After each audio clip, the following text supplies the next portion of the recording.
అందరికీ నమస్కారం అండి. మనం ఈ రాబోయేటువంటి 2025 కొత్త సంవత్సరంలో ఈ జనవరి నెల మొదటి నెలలో మన కర్కాటక రాశి వాళ్ళ ఫలితాలేంటో తెలుసుకుందాం. కర్కాటక రాశి అంటే ఈ పునర్వసులో 4 పాదము, హి అనే అక్షరంతో మొదలైన వాళ్ళు, పుష్యం 1, 2, 3 పాదాలు, ఆశ్లేష 1, 2, 3, 4 పాదాలు అంటే హు, హే, హో, దాలో, ఆశ్లేషాలో 1, 2, 3, 4 పాదాలు, డి, డు, డే, డోలో మొదలగు పాదాలతో జన్మించిన వారు కూడా కర్కాటక రాశి వారికి వస్తారు. వాటి ఫలితాలు ఎలా ఉన్నాయో తెలుసుకుందాం. ఈ జనవరి 25 గ్రహ సంచారం నందు 14 వరకు రవి, 24 వరకు బుధుడు, నెలాంతం వరకు గురుడు ప్రయోజనం ఇవ్వగలుగుతారు. పూర్వార్ధంలో చిన్న తరహా సుఖ సౌఖ్యాలు పొందుతారు. ఖర్చులున్నప్పటికీ కూడా సంతృప్తి ఉండదు. ప్రయత్న కార్యక్రమాలు సాగుతాయి తప్పితే విద్యార్థులు స్నేహవర్గంలో జాగ్రత్తలు తీసుకోవాలి. బంధువుల చేత సహాయ సహకారాలు పొందుతారు. కాకపోతే మాసాంతంలో ఇంకొద్దిగా జాగ్రత్త తప్పనిసరిగా తీసుకోవాల్సిన అవసరం అయితే సూచనపాయంగా చెప్పవచ్చు. ఈ జనవరి మొదటి వారానికి వస్తే ఏంటంటే కర్కాటక రాశి వారికి కొంత నిరాశ కలిగిస్తుంది. ఆ సమయంలో మీరు అనుకున్న కార్యక్రమాల్లో స్వల్పమైన పురోగతిని మాత్రమే పొందుతారు. అంటే ఆశించినంత ఫలితం రాదు. చేస్తున్న పనులపై శ్రద్ధ లేకపోవటం వల్ల కానీ, అభద్రతాభావం వంటి పురోగతికి అడ్డుపడుతూ ఉంటాయి. అయితే ఎక్కడ మానసికంగా మాత్రం నిరాశ చెందకుండా మనోధైర్యాన్ని పెంచుకొని ముందుకు సాగితే ఈ ప్రతి ఫాల్స్ కూడా రైజ్ అవ్వడానికి ఉపయోగపడుతుందనే సూత్రాన్ని పాటించుకొని ముందుకు వెళ్ళాలి. ఈ వారంలో కొత్త కార్యక్రమాలు ప్రారంభించడానికి అనుకూలంగా ఉంటుంది. కొత్తగా ఇన్నోవేటివ్‌గా కొత్త ఆలోచనలు చేసి కొత్త పనులు చేపట్టడానికి కూడా మంచి సమయంగా తీసుకోవచ్చు. కాకపోతే వివాహం కోసం చేసే ప్రయత్నాలు అనుకూల ఫలితాలనిస్తాయి. అది మీకు అదృష్టం. ప్రేమ వివాహాలు మాత్రం అంతంత మాత్రానంగా ఉంటాయి. ఆచితూచి నిర్ణయం తీసుకోవడం మంచిది. ఈ వారంలో ఆరోగ్యం పట్ల శ్రద్ధ వహించడం చాలా ముఖ్యం. ఖచ్చితమైన ఆహార నియమాలు పాటించడం వల్ల ఆరోగ్య సమస్యలు రాకుండా ముందుగా కాపాడుకోవటం అవసరం. జనవరి 2వ వారానికి వచ్చేసరికి కర్కాటక రాశి వారికి చేస్తున్నటువంటి కార్యక్రమాల్లో స్వల్పమైన పురోగతి సాధిస్తారు. కిందటి వారం కంటే ఈ వారం వృద్ధిలోకి వస్తుంది. పూర్తి శక్తితో కృషి చేసి అనుకున్న స్థాయిలో ఫలితాలు సాధిస్తారు.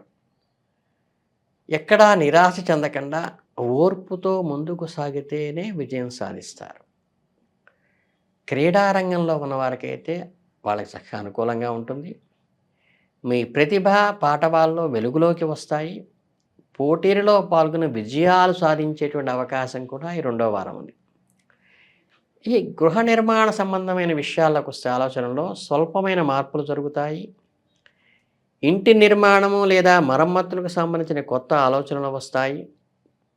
ఈ మార్పుల వల్ల కొంత ఆలస్యం జరిగే అవకాశం ఉంది. పెట్టుబడుల విషయంలో కొంచెం ఇబ్బంది ఎదుర్కొనేటువంటి అవకాశం ఉంది. మీరు పెట్టుబడి పెట్టాలనుకున్నా తగినంత డబ్బు లేకపోవటం వల్ల ఇతరుల సహాయం తీసుకోవలసి రావటం అనేది జరుగుతుంది. అదేం తప్పు కాదు. ఈ విషయంలో ఆర్థికమైనటువంటి ఒక సమయస్ఫూర్తితో వ్యవహరించడం మీకు మంచిది. ఆరోగ్యం విషయంలో ఈ వారం కొంత జాగ్రత్తగా ఉండాలి. చిన్న చిన్న అనారోగ్య సమస్యలు ఇది తలెత్తుతాయి. అవేం పెద్ద సమస్య కాదు. ఆరోగ్యం పట్ల శ్రద్ధ వహించండి. అవసరం అనుకుంటే డాక్టర్ సంప్రదించండి. లేకపోతే ఇబ్బంది ఏం లేదు. ఇక జనవరి 3వ వారానికి వచ్చేసరికి కర్కాటక రాశి వారికి ఎలా ఉంటుందంటే ఆధ్యాత్మిక, సాంస్కృతిక పరంగా మంచి ఇంట్రెస్ట్ చూపించి మంచి కార్యక్రమాలు పాల్గొనే అవకాశం ఉంటుంది. కుటుంబ సమేతంగా తీర్థయాత్రలు, పుణ్యక్షేత్రాలు దర్శించుకునే యోగం అయితే ఉంది. ప్రయత్నం మాత్రం మీరు చేస్తే ఖచ్చితంగా యాత్రా ఫలితం దక్కుతుంది. మీకు మానసిక శాంతిని, ఆధ్యాత్మిక బలాన్ని కలిగించే వారంగా ఇది మిగులుతుంది. కళా సాంస్కృతిక రంగాల్లో ఉన్నవారికి ఈ వారం చాలా అనుకూలంగా ఉంటుంది. మీ ప్రతిభ వెలుగులోకి వస్తుంది. కొత్త అవకాశాలు కూడా వస్తాయి. అయితే సోషల్ మీడియా మాధ్యమాల ద్వారా కొన్ని గొడవలు, తగాదాలు ఏర్పడేటువంటి సూచన ఉన్నది కాబట్టి, దాన్ని ఎరుకుతో గమనించి మీడియాలో ప్రవర్తించేటప్పుడు జాగ్రత్తగా ఉండండి. అనవసరమైన వివాదాల్లో తలదూర్చడం కానీ మంచిది కాదు. నూతన ఉద్యోగం చేసే ప్రయత్నాలు కూడా కొంచెం కష్టసాధ్యంగానే వస్తాయని చెప్పవచ్చు. అనుకున్న ఫలితాలు ఆశించినంత రేంజ్‌లో రాకపోవచ్చు.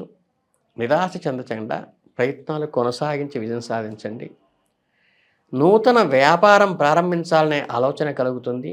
మీలోని వ్యాపార దక్షతకు ఈ వారం మంచి అవకాశాలు ఇస్తుందని మాత్రం చెప్పక తప్పదు. ఇక జనవరి చివరి వారం అంటే 4వ వారానికి వచ్చేసరికి కర్కాటక రాశి వారికి సానుకూల ఫలితాలను ఇస్తుంది. ఈ సమయంలో మీరు చేసే ప్రయత్నాలన్నీ కలిసి వస్తాయి. మీ కృషికి తగిన ఫలితం దక్కేటువంటి వారంగా ఈ వారాన్ని తీసుకోవచ్చు. జీవిత భాగస్వామితో సఖ్యత మెలగాలనే ఆలోచన కలుగుతుంది. మీ సంబంధాన్ని మరింత బలోపేతం చేసుకోవటానికి ఇది చాలా మంచి సమయంగా చెప్పవచ్చు. అయితే ఆరోగ్యం విషయంలో ఖచ్చితమైన జాగ్రత్త తీసుకోమని తప్పక చెప్పాలి. ఈ వారం ఆరోగ్య సమస్య తలెత్తే అవకాశం ఉంది. వైద్యుడిని కూడా సంప్రదించవలసిన అవసరము, వైద్య సంబంధంగా ఖర్చు పడేటువంటి అవకాశం కూడా ఉంది కాబట్టి, కొంత ఆహార వ్యవహారాల్లో జాగ్రత్త వహించి, వైద్యుడి దగ్గర ఖర్చు పెరగకుండా చూసుకోవాల్సింది మీ ప్రయత్నం ద్వారా చేసుకోవాలి. వివాహయాత్రలు కూడా దూరంగా ఉండండి. డయాగ్నిక్ సెంటర్ వాటికి, క్లినిక్ నడిపే వారికి ఈ వారం చాలా అనుకూలంగా ఉంటుంది. వ్యాపారంలో మంచి లాభాలు పొందుతారు. నూతన విద్యా అవకాశాల కోసం చేసే ప్రయత్నాలు కూడా ఫలిస్తాయి. అయితే సెంటిమెంట్‌గా ఉండే వస్తువులని చేజారిపోయే అవకాశం ఈ నెలలో కొద్దిగా సూచన మాత్రంగా కనిపిస్తుంది కాబట్టి, జాగ్రత్తగా చూసి మలుచుకోండి. ఇలా ఇక ఓవరాల్‌గా చూస్తే ఏంటంటే, ఈ మాసం అంతా కూడా మీకు కొద్దిగా ఓర్పుతో, సహనంతో ముందుకి ఆచితూచి అడుగు వేయటం ఒకటే సూచన తప్పితే, డాక్టర్‌కి పెట్టే ఖర్చులు తగ్గించుకోవటానికి మీరు ఆహార నియమాల్లో, జాగ్రత్తల్లో పాటించి నిర్ణయం తీసుకుంటే సరిపోతుంది. కొద్దిగా సంయమనం పాటిస్తూ ముందుకు వెళ్ళినట్లయితే మీ విజయానికి ఏ ఆటంకం ఉండదు. దిగ్విజయంగా ముందుకు సాగుతారు. చాలా సంతోషం. ధన్యవాదాలు.